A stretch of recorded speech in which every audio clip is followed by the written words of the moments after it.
Our third reading comes from the book of Exodus. The Lord said to Moses, "Why are you crying out to me?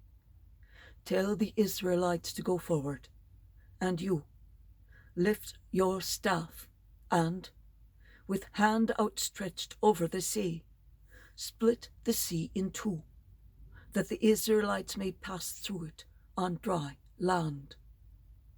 But I will make the Egyptians so obstinate that they will go in after them. Then I will receive glory through Pharaoh and all his army, his chariots and his charioteers. The Egyptians shall know that I am the Lord, when I receive glory through Pharaoh and his chariots and his charioteers." The angel of God, who had been leading Israel's camp, now moved and went around behind them. The column of cloud also, leaving the front, took up its place behind them, so that it came between the camp of the Egyptians and that of Israel. But the cloud now became dark, and thus the night passed without the rival camps coming any closer together all night long.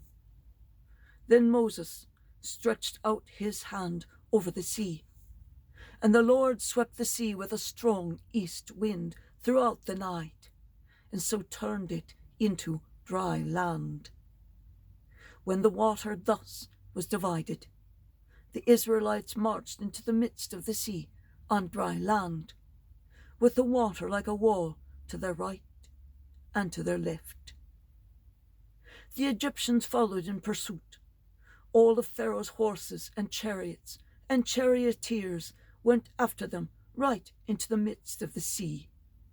In the night watch, just before dawn, the Lord cast through the column of the fiery cloud upon the Egyptian force a glance that threw it into a panic, and he so clogged their chariot wheels that they could hardly drive. With that, the Egyptians sounded the retreat before Israel, because the Lord was fighting for them against the Egyptians.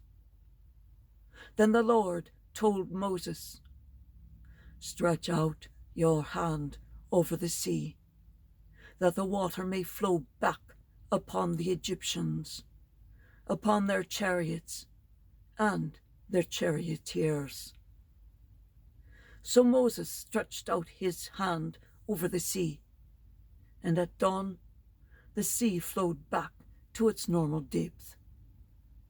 The Egyptians were fleeing head-on toward the sea when the Lord hurled them into its midst.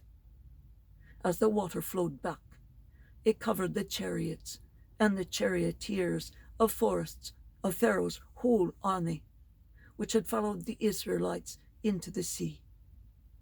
Not a single one of them escaped. But the Israelites had marched on dry land through the midst of the sea, with the water like a wall to their right and to their left. Thus the Lord saved Israel on that day from the power of the Egyptians.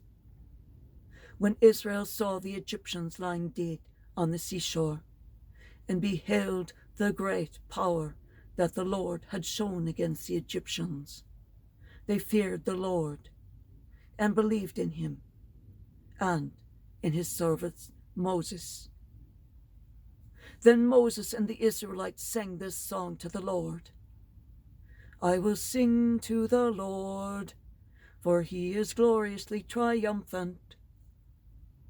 Horse and charioteer he has cast into the sea." The word of the Lord. Thanks be to God.